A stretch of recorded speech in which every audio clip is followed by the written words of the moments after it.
Welcome to the Your Life Rocks podcast, where we believe life balance is possible. Yes, even for you. This show is designed to help working moms focus on the things that matter most in life and helping you balance all that life has for you with practical tips from one working mom to another. My name is Jenny Stemmerman, and I am so glad that you're here to hang out with me today. We just finished last week our 7-week series for the summer where we were talking all about how you can create more balance in your life. I hope that you go and you check it out, that you sign up for all the free bonus content by going to yourliferocks.com. But today, we are kicking off a new format for the show. I'm so excited. It is still going to continue to be all about helping you create more balance in your life as a working Christian mom. But we are going to be diving into topics a little bit deeper because I really want you to get the very most from this podcast possible.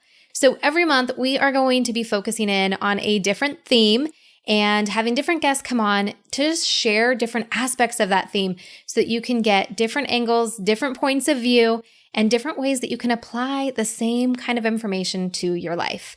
So this month, we are talking all about communication. You know, communication is one of those things that really it's in every part of our life. Every one of the 8 areas that we talk about, communication is in your faith, it's in your marriage, it's in parenting, career, finances, health, home, and your friends and fun. It's in everything that we do. Now, today I am joined by a very special guest, and we are really just going on the top level. At least that was the intention, to stay on the top level of this topic, but we got deep. And you guys, there are some really, really helpful things. So I hope that you have your notebook handy before we dive in so that you can really get the most out of everything that our guest has to share. Now, before we get into the interview, I have to say, when we're talking about life balance, we're always focusing in on those 3 pillars. If you're new to the show, our pillars are Jesus first. When you have Jesus in your life, then balance just is a whole lot easier. Number 2 is community. And number 3 is following systems that allow balance to actually happen in your life. We can't just wish for balance to happen. Sometimes we have to put in a little bit of effort. So with those 3 pillars in mind, I wanted to start the show by bringing in a Bible verse that really speaks to the interview that we have for you today. And it is James 1:19, and it reads, "Know this, my beloved brothers, let every person be quick to hear, slow to speak, and slow to anger." You know, when I invited our guest to come on the show today, I asked her to share with us some tips on how we can better express ourselves and also some tips on how we can become better listeners. And very, very quickly, and you'll hear it in the interview, but I was taken aback when I asked her, what are some of the ways that we can better express ourselves? And you know what they were? To listen to the other people and see how we can serve them. To be quick to hear and slow to speak. That is how we can best express ourselves. Now, and there's a lot more to it, and I'm excited for you to hear in the interview. But I just think that so much of the time we're looking for these big answers, and it's never really that complicated. I know some of the most beautiful things that are shared within our Facebook community are insights that happened while you were out on a walk or out on a run or driving to work where you felt like God just really spoke into your life and showed you something so simple, yet so tender and so beautiful. And so as we start to approach this whole topic of communication, in the upcoming weeks, we're going to be talking about how you can become a better communicator in your marriage, a better communicator in the workplace, and it's going to get a lot more detailed as we dive into those detailed areas of our life. But today is all about setting that foundation, and I think that this Bible verse just so clearly states exactly where we all need to be as we're approaching communication in our lives. Now, speaking of community, that is our second pillar, and I would love to see you in our Facebook group. It's a free community to belong to. All you have to do is search for us in Facebook, or you can go over to yourliferocks.com and click on the community button. Now, if you're listening to this after August 20th, then you should be downloading our Life Balance app. You can listen to all of the podcasts there. You have free courses and resources right at your fingertips, including a hot little link straight into our community from the app. So you can find it in your app store. Search Life Balance by Your Life Rocks, and there you go. Now you have it on your phone. Now you can really start making some traction towards all of your goals and creating more balance in your life. Now, today on the show, I am joined by Dr. Janet Birkey. She's a professional clinical counselor who is licensed in both New Mexico and Texas, and she's also a coach. Additionally, Janet is a full-time professor where she teaches communication courses. Janet and her husband, John, have been married for more than 34 years and are the parents of 2 married children and a German Shepherd. I love German Shepherds. But she does say hers does lack both manners and boundaries. And I have a Wheaten Terrier, and she's exactly the same. I loved learning from Janet in this conversation, and I know you will too. So let's just jump right in. Janet, welcome to Your Life Rocks. I'm so beyond excited to have you here to share with all of us. Now, the audience already heard a little bit about your impressive background, but tell us a little bit more about who you are. Well, thank you, Jenny. I am super excited to be here with you. I am a therapist and a life coach, and I also teach on the university level. So I deal with folks anywhere from little people on up to people my age and older, and I'm in my 50s. So have a wide range of experience there and deal with a lot of relational and communication things in working with other people. Awesome. I love it. And do you work in like the Christian faith into your practice? Is that something that's kind of part of what you do, or is it just kind of under the water part of what you do? That depends on the client. Whatever they are expecting or whatever they would like to experience within their session, that's what they do, or that's what I do in the session and what I offer them. But at the same time, I am a person of faith. I have a relationship with God, so that is ever present for me. Beautiful. I love it. And the reason why I brought that up is because I know that that's something that's so important for our audience, is that when we're bringing them information, and this is going to be such a dynamic conversation all about communication, but that they understand that it's coming from someone with biblical understanding, someone that understands how it all fits together within God's will. So I just wanted to put that out there, that anyone listening understands that you are really presenting this information through that scope. Yes, thank you. Absolutely. All right. So you have a lot that you have going on in your life, and married and kids and all of those things. So talk to us a little bit about what life balance means to you. Oh, wow. I'm not sure some days, maybe even most days, if there really is such a thing as... Oh, no, of course there is. Of course there is. As complete balance. But for me, it is always paying attention to the priorities that I have in my life and to constantly look at those things. As you and your listeners know, it is a balancing act to keep things in balance and to realize, where am I out of whack? Where do I need to pull back? Where do I need to advance? Who do I need to pull in closer to me to have conversations and communicate well with? And those kinds of things. So yeah, realizing when we're working way too hard and haven't spent time in self-care for ourselves and with the people that we love, it's really time to begin doing that and putting things back in balance. Yes, absolutely. And there's 2 things that we always say here, is that 1, balance is possible. Well, actually, there's 3 things. Balance is possible because all things are possible through God. Number 2 is you can define balance however you want. Absolutely. Someone else's definition of balance. So as long as you're believing it's possible and you define it, then absolutely go for it. And I've already lost the 3rd one. But one of the things that you had said in that piece when you were talking about what balance means to you is that you mentioned the word communication. And I think so many times when we feel stressed out or out of balance, that oftentimes it can relate to a communication breakdown with someone, whether it's our own expressing our needs or something that we need to communicate or clear up with someone else that's kind of creating a roadblock for us. And so that's why I'm so excited to be learning from you today, just in general, on how we can communicate better, because it is one of those topics that really impacts every part of our life, doesn't it? Absolutely, it does. Absolutely.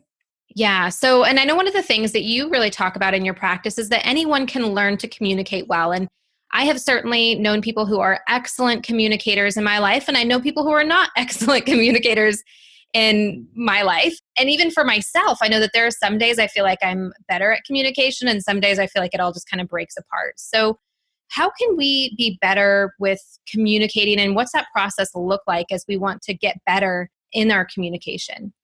Yeah, well, it does begin with learning or understanding that anyone can learn to communicate well, but it begins with the desire to communicate well. And unfortunately, in our world that we have communication coming at us all the time, we often don't stop to think about what makes positive communication, what is negative or hurtful communication.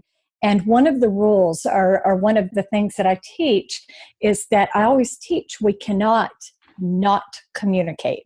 So we are always communicating, no matter what we're doing, how we're acting, what we're saying, how we're behaving, that kind of thing.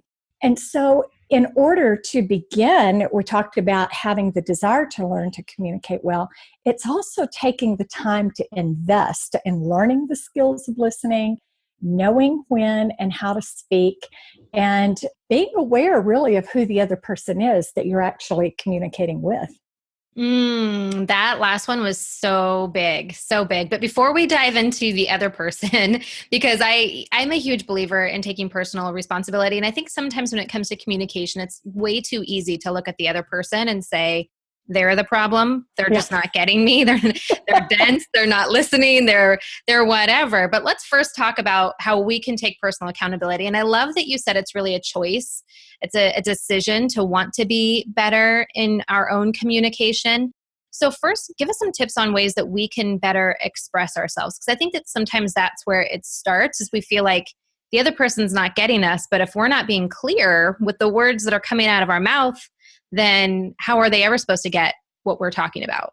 Absolutely. And it would be so fun and so easy to be able to blame everyone else, Wouldn't wouldn't it? But everything would be so Yeah. much. I don't know if it'd be easier because then we would never actually Right. grow. We would always just be mad. Yes, absolutely. Well, one of the important things is that we learn or we decide what kind of a relationship we want. Do we want a so-so relationship? Do we want a good relationship? And are we willing to invest in that? Sometimes a relationship that you have is not one that you really do want to invest a lot of time into. So it is important also to recognize those and to put your time into the relationships that you feel are important, that you feel that God has for you. And that goes right back to the principles of your closer relationship with God, involving yourself and other people, and even making those life systems and balance work for you. Looking at that and learning how we can handle task relationships and using general communication processes that we all ought to use, no matter what the relationship is. Those kinds of processes such as kindness and politeness, listening, and that kind of thing. And then when we begin thinking about listening, we don't just want to listen, we want to be a willing, interested, and engaged listener. So adding those subtext items of yes and right, tell me more about that. That encourages the other person who's trying to communicate with us to share more of their heart and to share more of their life. And that's really important. One of the things that I think is so interesting is when I asked you that question, I was really expecting like what to say. And yet the things that you said, for one, you said them like they were just everyone should know how to be kind and to listen. And that's not always the case. But the thing that I think is so interesting, and I think that this is such a big key, is that you went right to listening, right to supporting, right to really being there to hear what the other person is saying versus concentrating first on what we're saying and how we're expressing, but really almost being able to read the situation or perceive what's going on in the situation against your own desires to then figure out like what is it that you're supposed to say. Absolutely. And that segues so perfectly. I could not have set it up better myself to talk about the concept of bids, learning to recognize and accept bids from others. Now, bids are not something that we only think about with an auction, but a bid may be someone telling you a joke. It may be simply saying, well, I wonder what that new restaurant is like downtown. And then they're offering you an opportunity to enter into that relationship more with them. And so your answer to another person's bids may be laughing at a joke or adding colorful details to a story. It could be paying attention to your partner or someone else asking you for forgiveness or to be let off the hook for something. And this goes back to our responsibility and our accountability as a person, whether that's a partner in our marriage relationship or a friendship, a parent, a coworker, is listening to what they need, even when the need is not spoken. And that's so difficult. Sometimes I wish people would just be able to speak Yes. their needs. And even for me, when I was first thinking about this question, I was thinking, sometimes when I get so stressed out, I am not always great at communicating what I need. And I wish that someone else could just read my mind on what I Yeah, need. right, Because sometimes I right. don't even know what I need, when I get stressed out. But I love the idea of really, again, turning it on its head and just walking through your life thinking, how can I figure out what it is the person over there needs and how I can serve them? Yeah, absolutely. And this answering of the bids in the relationship, it shows that we're a willing participant in the relationship. And that it's such a communication basic that demonstrates we're willing to do exactly that, be a participant.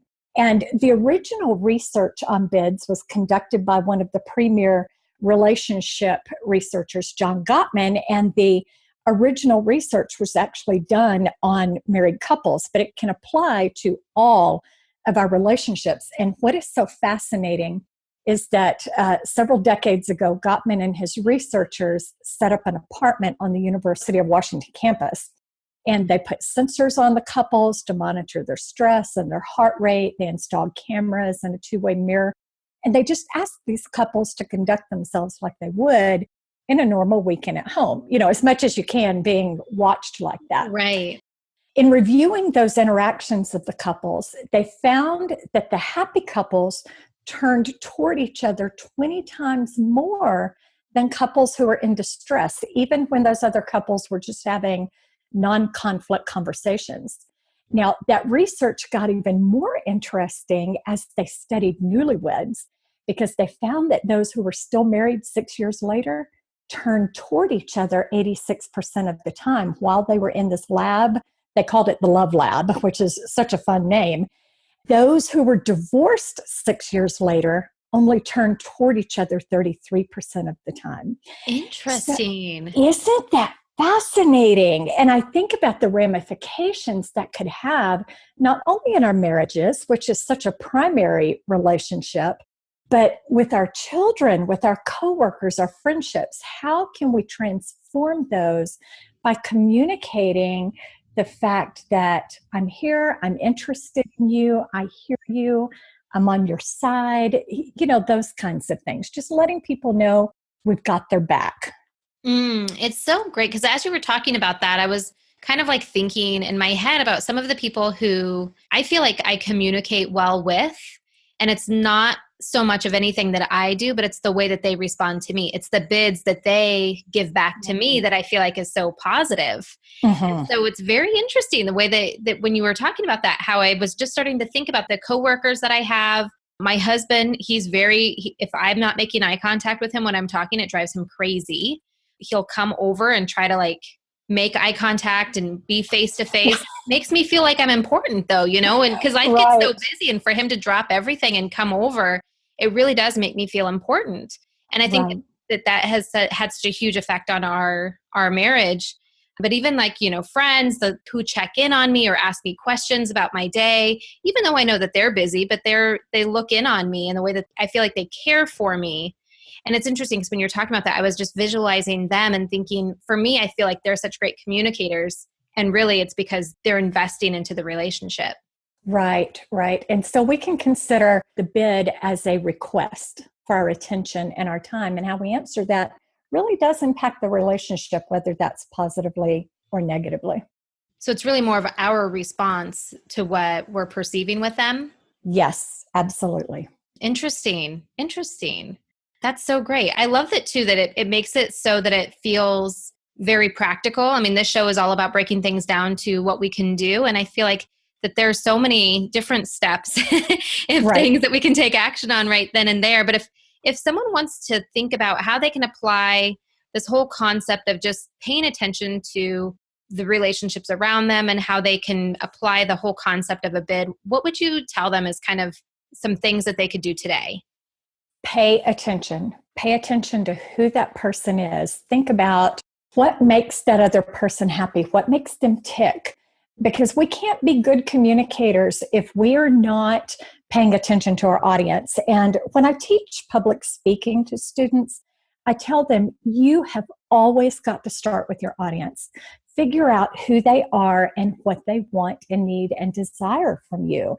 And so that's not just saying that we lay down and spend our entire lives doing and serving for other people, which, there's such a component of that in the Christian faith, but we're an active participant in these relationships and in communication. So paying attention to that other person and figuring out their personality, what makes them tick. And, for instance, if someone were to give me a surprise party of 50 of my best friends, I would think that was the best thing ever. Let me just tell you. But to do that for my husband, that would not work well. He does not like being the center of attention. So I could plan this and in my mind have this thing built up as a great idea. And it just be like, well, yeah, that was nice. Thank you. But just not his thing. So paying attention to that. Figuring out the best time to communicate with other people. Use I messages, not you messages, such as you never take out the trash. Think of, I'd really like the trash taken out. Stating it with you, putting the onus on you, the onus of responsibility on you, and it gets your messages across without causing other people to be defensive. I love that. So taking it even a step further, I would challenge you, if you're listening to this show right now, to think about the 5 people that you interact the most with, or the 5 people that you want to have better communication with. It could be your boss, could be your coworker, could be your pastor, could be your husband, could be a child, whatever. But think about 5 of those people. And then just like Janet was talking about, what do they need? And really list that out, write it in your journal and really think about that.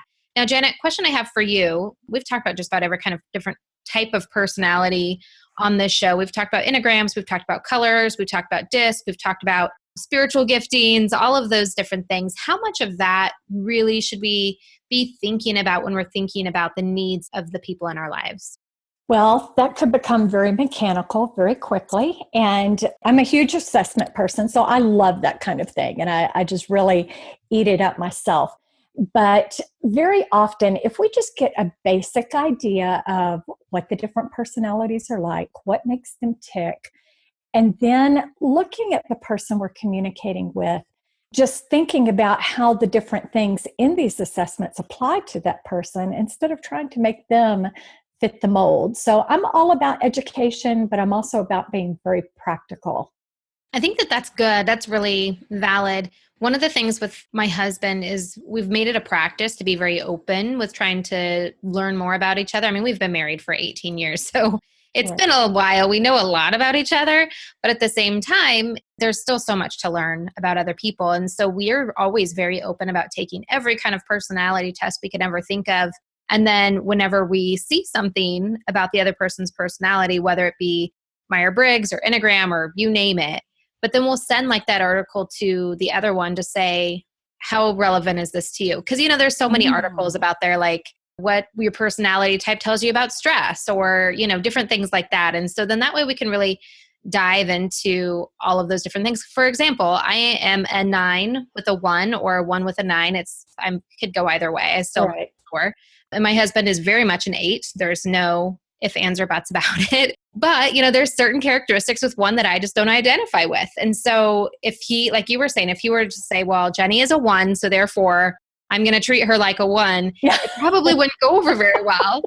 And there are some things, even though he's very much an 8, if I were to just assume that fits for him too, then I would be wrong. So it's a fun way for us to just be able to learn about each other in a very transparent way without trying to guess. By saying, this is what it says about you. Would you agree with that or not agree with that? And that way it opens up a discussion. Absolutely. Making it so very personal to the person that you're trying to communicate with.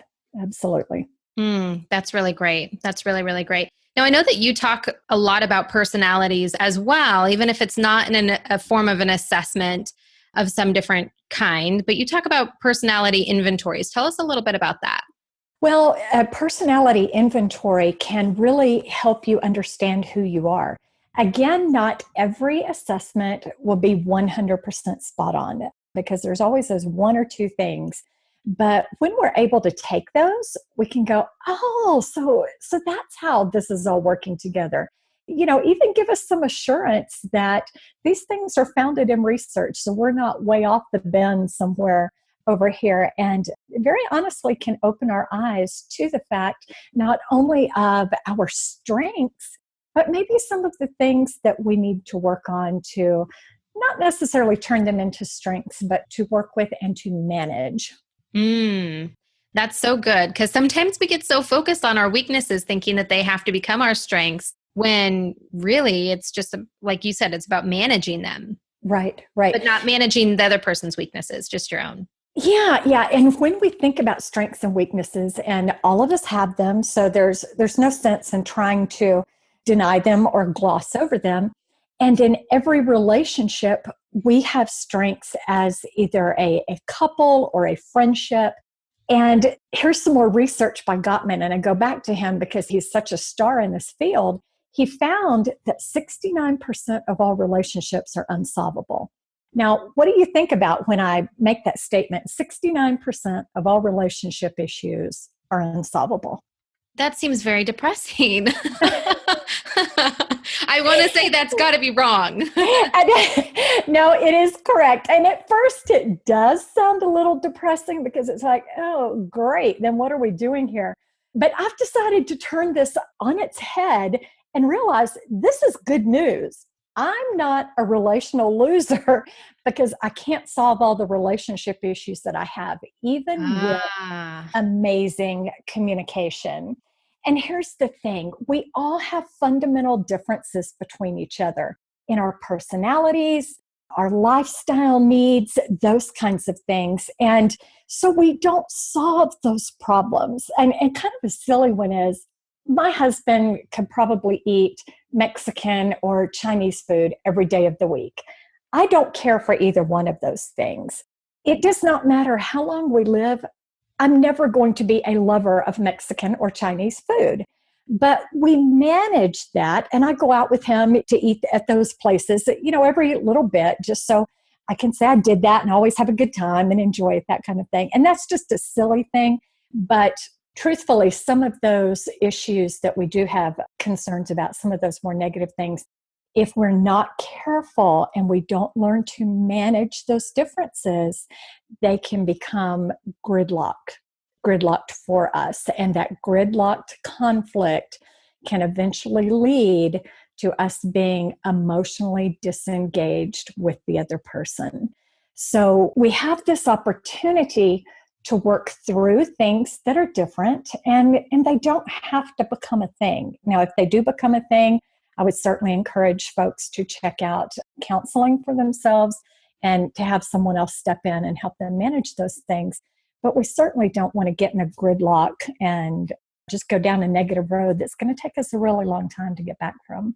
Yeah, you just answered my next question because I know for myself, there are certain relationships that I have in my life that they're just not in a good place. And I don't even know how to get them back. I mean, as much as I have put in a lot of investment into my marriage, into different friendships and different other family relationships, there are other relationships that are just, I feel like they're pretty far down. And so I was going to ask, like, when we find ourselves in that situation where we're like, oh, I might have been able to do that better if I could do it again, or I might have made some mistakes in the way that I communicated or made someone feel, how do we get back from that? And so really you feel like counseling is probably the best way to go. In many relationships, it is. Absolutely. If it's a friendship or a coworker, something like this, sometimes asking them to have coffee and just admitting we've gone off track here.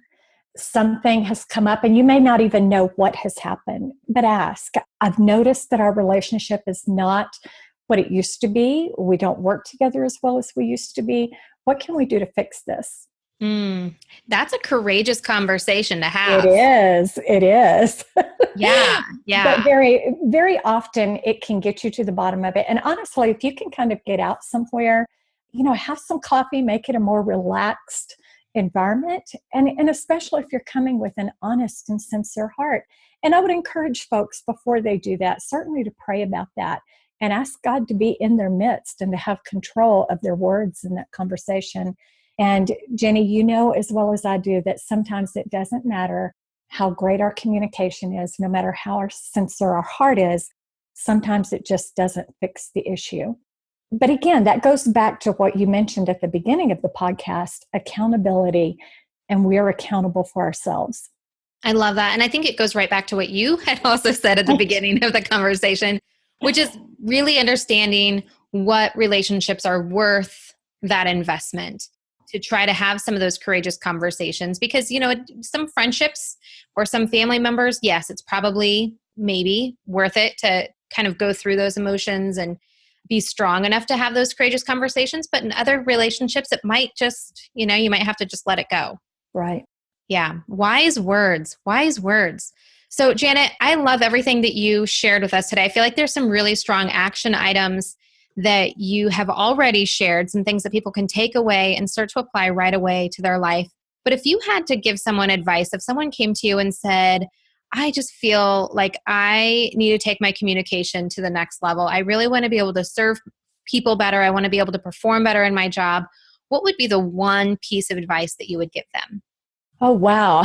Out of all the things I know, it is hard to pick one. I have to tell you, it is such an in-depth field and in-depth topic. But I will tell you one of the things that has worked for me when I've been in difficult situations and just not exactly sure just how to talk through things sometimes. I can look at someone or think of someone that I truly admire. I admire their walk with God. I admire how they act around people and how they interact with people and their tone and their verbiage, and someone that I can relate to.